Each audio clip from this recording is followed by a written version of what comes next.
Selamat malam pemirsa, Anda kembali menyaksikan Finishroom edisi Senin 16 Juni 2025. Seperti biasa, sejumlah informasi sudah kami siapkan untuk menemani Anda di rumah. Kita langsung saja ke Finishroom selengkapnya bersama saya, Devi Silaban.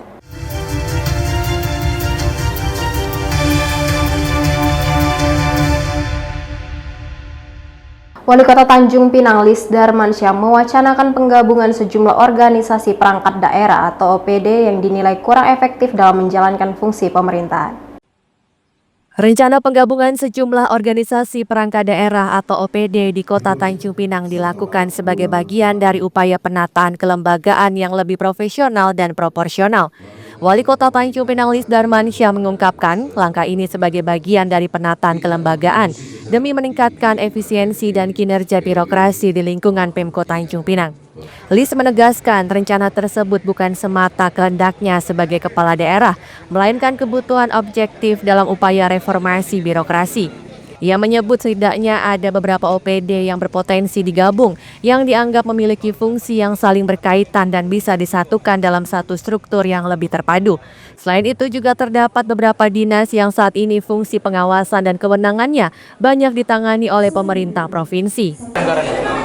Bukan disampaikan efisiensi anggaran, adanya anggaran kan satu dinas ini kan lebih kurang antara 5 sampai 7 miliar.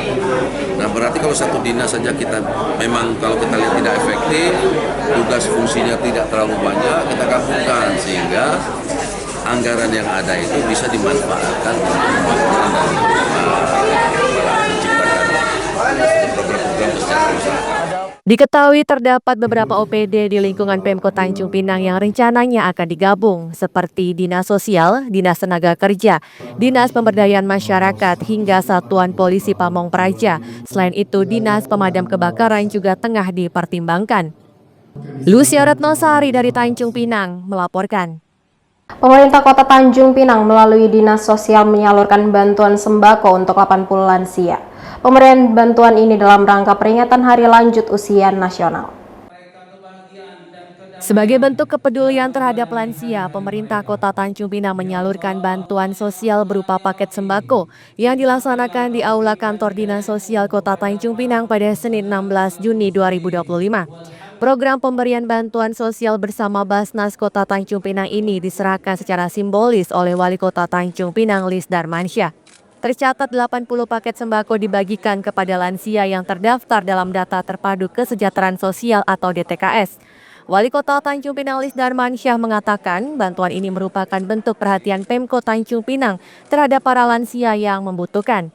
Tak hanya memberikan bantuan sembako, program ini turut mencakup pemenuhan kebutuhan dasar para lansia seperti layanan kesehatan gratis. Ini kan kegiatan rutin ya, yang namanya Hari Lansia itu selalu diperingati. Skala besar, skala kecil itu tergantung daripada kemampuan daerah masing-masing. Tetapi paling tidak peringatan Hari Lansia ini dilakukan ya tentunya dengan hal-hal yang bersifat sosial. Karena lansia itu bukan dia mau acara ada apa ada apa, lansia itu paling tidak sekarang dengan situasi kondisi ekonomi yang mungkin sekurang-kurangnya paling tidak hal-hal yang bermanfaat bagi diri mereka lah yang kita lakukan ya, seperti mungkin sembako atau mungkin pengajian. Sekarang kan ada kemudian sembako juga, sosialnya juga, pemeriksaan kesehatan gratis juga, dan itu terus kita lakukan. Diketahui pada tahun 2024 tercatat ada 3.311 lansia di Kota Tanjung Pinang. Lis menyebut Pemkot Tanjung Pinang berencana membuat berbagai program terintegrasi untuk meningkatkan kesejahteraan lansia, diantaranya program kesehatan dan pembinaan sosial. Lucia Retnosari dari Tanjung Pinang melaporkan.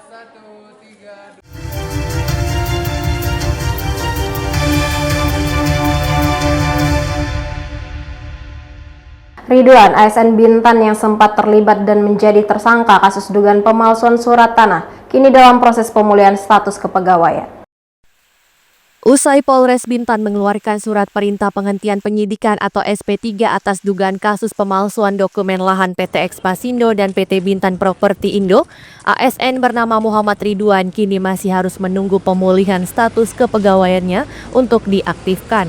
Sekretaris Daerah Kabupaten Bintan Roni Kartika mengungkapkan surat SP3 itu merupakan rujukan Pemkab Bintan ke Badan Kepegawaian Nasional agar mengaktifkan kembali status ASN Muhammad Ridwan yang sempat diblokir karena menjadi tersangka dalam kasus tersebut.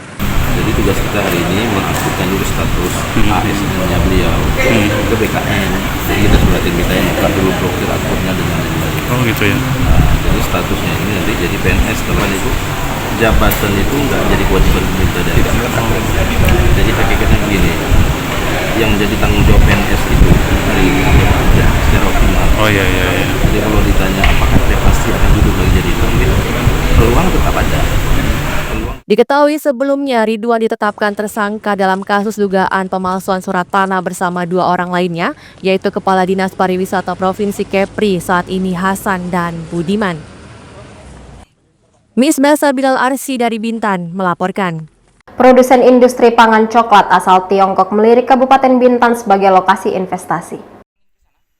Sektor investasi di Kabupaten Bintan kian bertambah dengan adanya perusahaan baru asal Tiongkok yang akan berinvestasi di bidang industri pangan berupa coklat kemasan dan olahan. Dikabarkan dalam pembangunan investasi tersebut memerlukan lahan seluas 1.000 hektar untuk dijadikan perkebunan kakao. Bupati Bintan Robi Kurniawan membenarkan kabar tersebut, namun pihaknya masih menunggu tindak lanjut dari perusahaan. Robi menyebut terdapat sejumlah opsi lahan apabila investasi tersebut benar-benar terlaksana, salah satunya lahan ex HGU PT Sadimas.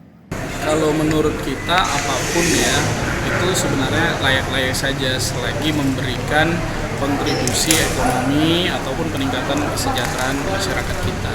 Gambaran lokasi itu. Kalau untuk lokasinya Itu dia, sendiri di kemarin mana? mereka kan masih mencari dulu lokasinya. Jadi mereka kemarin itu ibaratnya itu silaturahmi awal lah, datang memperkenalkan diri, ya kita persilakan. Kan kalau lahan sendiri kan sebenarnya kalau untuk pertanian atau perkebunan kita ada tuh yang kayak misalnya ex HGU Sadimas. Nah, itu kan cukup luas sampai 2.800 hektar. Kemudian atau di mana lagi kita menyerahkan kepada investornya untuk mencari lahan. Misbah Bilal Arsi dari Bintan melaporkan.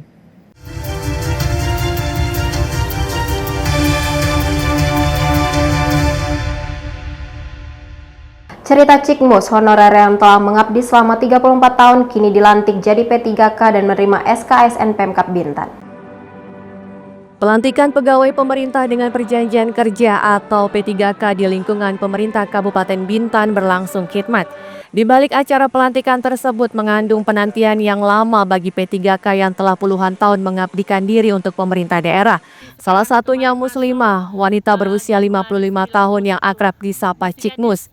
Dia diketahui telah menjadi tenaga honorer sejak tahun 1991 atau 34 tahun lamanya.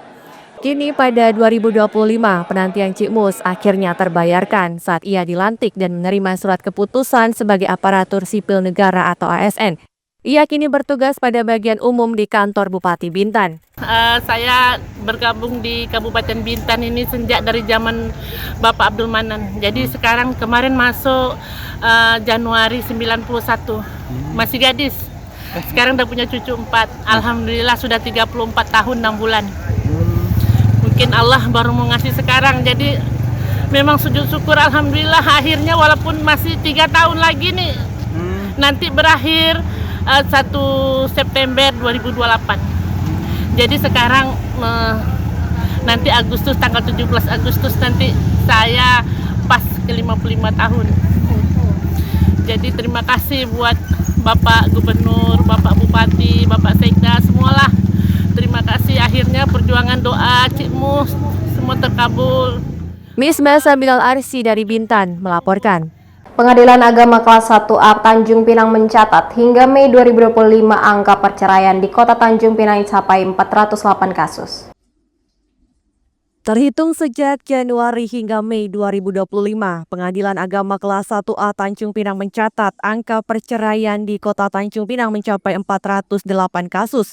Humas Pengadilan Agama Kelas 1A Tanjung Pinang Muhsin mengatakan dari total 408 kasus tersebut, sebanyak 300 kasus adalah cerai gugat dan 108 kasus merupakan cerai talak. Muksin menjelaskan penyebab perceraian di Kota Tanjung Pinang didominasi faktor ekonomi, perselingkuhan suami atau istri, serta kekerasan dalam rumah tangga atau KDRT termasuk pengaruh judi online.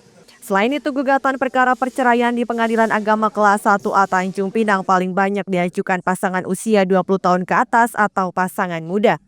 Januari sampai Juni ya, awal Mei ya, sampai Mei ya, Juni belum lagi ya.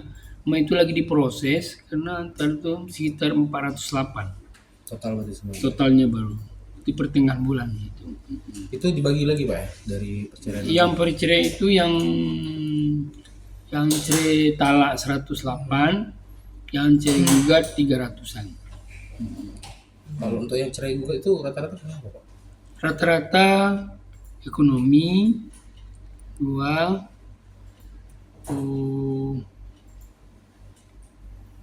perselisihan dan pertengkaran. Diketahui Pengadilan Agama Tanjung Pinang telah meningkatkan program bimbingan pernikahan kepada pasangan yang akan menikah. Tujuannya untuk mempersiapkan calon pengantin dalam menyesuaikan diri dengan pasangan, sehingga saat menikah mereka telah siap secara umur, mental, sosial maupun finansial. Lucia Retnosari dari Tanjung Pinang melaporkan. Memperingati hari jadi kedua, Persatuan Dayak Banjar Mahakam bersama Perkumpulan Keluarga Besar Kalimantan Barat menggelar event seni budaya daerah khas Kalimantan. Persatuan Dayak Banjar Mahakam dan Perkumpulan Keluarga Besar Kalimantan Barat menggelar event seni budaya daerah khas Kalimantan. Pergelaran seni ini dalam rangka memperingati hari jadi Persatuan Dayak Banjar Mahakam Provinsi Kepulauan Riau. Kegiatan berlangsung di tepi laut Tanjung Pinang pada Sabtu 14 Juni 2025. Kegiatan ini menampilkan seni budaya khas Kalimantan seperti tarian, alat musik, dan pertunjukan lainnya. Panglima Persatuan Dayak Banjar Mahakam Hardiansyah mengungkapkan kegiatan ini sebagai bentuk persatuan warga Kalimantan yang ada di Provinsi Kepulauan Riau khususnya Kota Tanjung Pinang. Pergelaran seni budaya ini juga sebagai ajang memperkenalkan seni dan budaya daerah khas Kalimantan kepada masyarakat luas. Adil Kak Talino, Bacuramin Kak Saruga, Basengat Kak Jubata. Arus. Dalam rangka acara HUT PDBM yang kedua, PDBM berkolaborasi dengan PKB Tanjung Pinang mewujudkan seni kebudayaan Kalimantan agar menjadi semakin dikenal oleh penduduk tanah Melayu, tanah Kepulauan Riau, dimanapun berada. Jadi PDBM ini mempersatukan seluruh Kalimantan antara Kalimantan Selatan, Timur, Barat, Kalsel, dan Kalimantan Tengah. Anggota DPRD Kota Tanjung Pinang Agus Chandra Wijaya tampak hadir dalam acara tersebut. Saat ditemui, ia memberi apresiasi atas pergelaran seni budaya Kalimantan di Tanjung Pinang. Menurutnya, kegiatan tersebut dapat menjaga kekompakan antar masyarakat. Jadi kami menyampaikan rasa apresiasi, kami juga mengucapkan selamat ulang tahun. Semoga kehadiran bapak-bapak sekalian membawa kegiatan kebudayaan lebih meriah lagi dan kekompakan untuk kita semua. Miss Basa Bilal Arsi dari Tanjung Pinang melaporkan. Jangan lupa follow Instagram dan TikTok VNewsClick untuk berita menarik lainnya.